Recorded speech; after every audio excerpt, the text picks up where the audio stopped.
प्रिय छात्रों, सुप्रभात। आज मैं पुनः आपके सामने उपस्थित हूँ एक नए विषय को लेकर। आज का जो विषय है वो है अनिवार्य संस्कृत कक्षा 10 की जो हिंदी की पाठ्य पुस्तक है, उसका जो एक भाग है अनिवार्य संस्कृत, जो पुस्तक है संस्कृत विनोदिनी के नाम से। इसका तृतीय पाठ अन्योक्ति विलासः। यह पाठ, इसका हिंदी अर्थ मैंने पूर्व में आपको बताया था। श्लोकों का उच्चारण, उनका अर्थ। आज कुछ छात्रों के द्वारा मुझसे अनुरोध किया गया था कि सर आप जो है इसके प्रश्नोत्तर भी बता दीजिए। तो मैं आज आपको इस पाठ के प्रश्नोत्तर बताने जा रहा हूँ।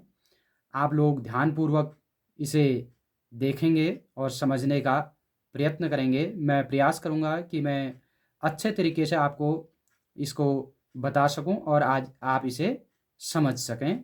तो इस पाठ के प्रश्नोत्तर इस प्रकार से हैं। तृतीयः पाठः अन्योक्ति विलासः। संपूर्ण पाठाधारिताः अभ्यास प्रश्नाः। सबसे पहले प्रश्नों को समझना बहुत ज़रूरी है, क्योंकि संस्कृत में ही लिखा हुआ है कि इसका अर्थ क्या है। प्रश्न को आप समझ लेंगे तो अच्छे प्रकार से इनका उत्तर दे पाएंगे। तो इस प्रकार से है, लिखित प्रश्नानाम एक पदेन उत्तरम लिखत। जो ये प्रश्न लिखे हुए हैं, नीचे लिखे हुए हैं, इनका एक पद में उत्तर देना है। एक पद का मतलब होता है कि एक शब्द में। यहाँ पर पूरा उत्तर नहीं देना है, मात्र एक शब्द में इनका उत्तर देना है। एक उदाहरण भी यहाँ पर दिया हुआ है कि क है गजः काम उज्जहार यथा नलिनीम। बस इतना उत्तर देना है कि गज ने किसको उखाड़ा, अर्थात नलिनीम, कमल को उसने उखाड़ दिया था।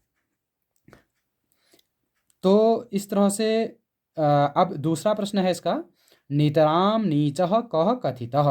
तो इसका उत्तर होगा कूपः। ग नीरक्षीर विवेकी कः भवति, उत्तर होगा हंसः।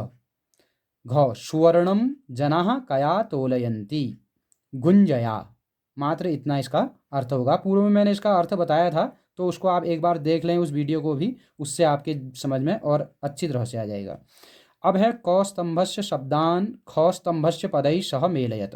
ये क स्तंभ है, ये ख है। यहाँ के शब्दों को इसके साथ उचित मिलान करना है।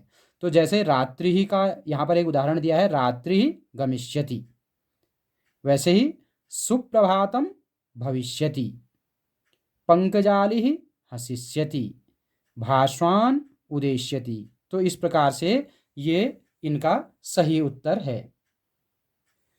अब जो अगला प्रश्न है, तीसरा प्रश्न, कोष्ठकात् समुचितं पदं चित्वा रिक्त स्थानानि पूरयत। कोष्ठक में जो यहाँ शब्द दिए हुए हैं, इनमें से उचित शब्द को छांट करके इन जो डॉट डॉट है इसके बीच लिखना है। जैसे एक उदाहरण दिया है, यथा नीरक्षीर विवेके हंसः आलस्यम त्वमेव तनुषे चेत। नीरक्षीर विवेके डॉट डॉट आलस्यम त्वमेव तनुषे चेत, तो यहाँ पर आ जाएगा हंसः। और नितराम डॉट डॉट अस्मि इति त्वम खेदम मा कृथाः, तो नीचः। यहाँ पर क्या आ जाएगा, नीचः। अब अगला है यावन मिलद अलिमालः डॉट डॉट समुल्लसति, तो यहाँ है रसालः। यहाँ पर हो जाएगा रसालः। रसालः माने आम का पेड़। सुवर्णस्य में मुख्यम डॉट डॉट तदेकम, तो आएगा दुःखम, दुःखम। यतो माम डॉट डॉट गुंजया तोलयन्ति, तो यहाँ पर आ जाएगा जनाः। यतो माम जनाः गुंजया तोलयन्ति। इस तरह से वहाँ पर श्लोक है। अब अगला है पाठाधारेण सत्यम। सत्यम में सही का निशान लगाना है, असत्यम में कट करना है, चिन्ही कुरुत। तो यथा हंसः नीरक्षीर विवेकी नास्ति, तो ये गलत है। हंसः नीरक्षीर विवेकी अस्ति होता है, तो यहाँ पर गलत का निशान होगा। और अगला है कूपः अत्यंत सरस हृदयः परेशान गुणग्रहीता अस्ति। तो ये सही है, यहाँ पर सही का निशान लगाया हुआ है। हा हंत हंत नलिनीम गज उज्जहारौ, तो ये भी सही है। सज्जनः कुलव्रतं पालयति, यह भी सही है। रात्रिर्गमिष्यति भविष्यति सुप्रभातम, ये भी सही है। रात्रि जाएगी और सुंदर प्रभात होगा, ऐसा भौरा सोचता है। पांचवा प्रश्न है एतेषां शब्दानां पर्यायवाचिनः शब्दान लिखत। इन शब्दों के पर्यायवाची शब्द लिखने हैं। यथा, जैसे नीरम, नीरम माने होता जल, इसके पर्यायवाची शब्द हैं जैसे जलम, वारी, सलिलम, पयः, पानीयम। इसी तरह से सूर्य के होते हैं भानुः, भास्करः, दिनेशः, दिनकरः। गजः के होते हैं मतंगः, मदकलः, करिः। स्वर्णम, कांचनम, हेमम, कनकम। भ्रमरः, द्विरेफः, भृंगः, मधुकरः। कमलम के होते हैं पंकजम, पद्मम, जलजम, अंबुजः। अब है अगला प्रश्न है पाठे समागतानि अव्ययपदानि चित्वा सूचीम कुरुत। इसमें अव्यय पदों को लिखना है वहाँ पाठ से छांट करके।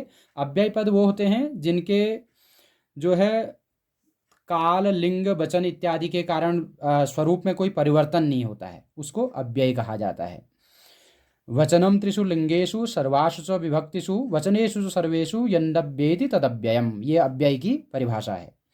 तो यहाँ पर अव्यय शब्द ये आए हैं इसमें, जैसे माँ, चेत, इन्होंने एक उदाहरण दिया था। दूसरा है माँ, यतः, असि, यावत, तावत, अपि इत्यादि और भी कई शब्द होंगे। तो यहाँ पर कुछ शब्द मैंने यहाँ पर बताए हैं, तो ये अव्यय शब्द हैं। अव्यय अर्थात इन जिनका स्वरूप में कोई परिवर्तन नहीं होता है, चाहे वो स्त्रीलिंग में हो, चाहे पुल्लिंग में हो, चाहे एक वचन में हो, चाहे बहुवचन में हो, वो यथावत रहते हैं। अब अगला प्रश्न है एतेषां प्रश्नानाम उत्तराणि लिखत। इन प्रश्नों के उत्तर लिखने हैं। जैसे कूपः किमर्थम दुःखम अनुभवति, इसका उत्तर होगा कूपः नितरां नीचोस्मीति इत्यर्थम दुःखम अनुभवति। अगला प्रश्न है अत्यंत सरस हृदयः यतः केषां गुणगृहीतासि, इसका उत्तर इसी तरह आ जाएगा। ये वैसे परेशान है तो यहाँ प्रश्न इसी तरह रहेगा, उत्तर भी यही हो जाएगा अत्यंत सरस हृदय यतः केशाम की जगह परेशान आ जाएगा, परेशान गुणग्रहीतासि। यहाँ प्रश्नवाचक चिन्ह नहीं रहेगा, ये पूर्ण विराम हो जाएगा। तो ये इसका उत्तर हो जाएगा, केशाम की जगह परेशान हो जाएगा। अब है अगला प्रश्न कवि ही कोकिलम किम कथयति, कवि कोकिल से क्या कहता है। इसका उत्तर है कवि ही कोकिलम कथयति यत् यावत् मिलत् अलिमालः कोपि रसालः समुल्लसति तावत् करीलविटपेषु विरसान् दिवसान् यापयतु, ये इसका उत्तर है। अगला प्रश्न है घ सुवर्णः कस्मात् कस्मात् दुःखम नानुभवति। तो इसका उत्तर ये है घ सुवर्णः ताड़नात् तापनात् विक्रयात् दुःखम नानुभवति। वह सोना जो है पीटने से, जलाने से, बेचने से किसी प्रकार का उसको दुःख का अनुभव नहीं होता है। तो ङो है कोशगतः भ्रमरः किम अचिन्तयत्। वहाँ भौरा क्या सोच रहा था, रात्रिर्गमिष्यति, सुप्रभातं भविष्यति, भास्वान् उदेष्यति, पंकजालिः हसिष्यति इति कोशगतः भ्रमरः अचिन्तयत्। भौरा ऐसा सोच रहा था कि रात बीत जाएगी, सुंदर प्रभात होगा, भगवान भास्कर उदित होंगे और जो है कमल का पुष्प खिल जाएगा। और वह ऐसा सोच ही रहा था कि तब तक उसको हाथी ने उखाड़ कर फेंक दिया। तो इस तरह से इनका अर्थ है। आप लोग इसको अच्छी तरह से पढ़ेंगे, समझेंगे। मैं आशा करता हूँ कि मेरे इस वीडियो के द्वारा आपको लाभ मिलेगा और आगे मैं और प्रयास करूँगा कि आपके लिए और अच्छे वीडियो लाऊं जिससे आपके शिक्षण कार्य में आपको लाभ मिल सके। धन्यवाद।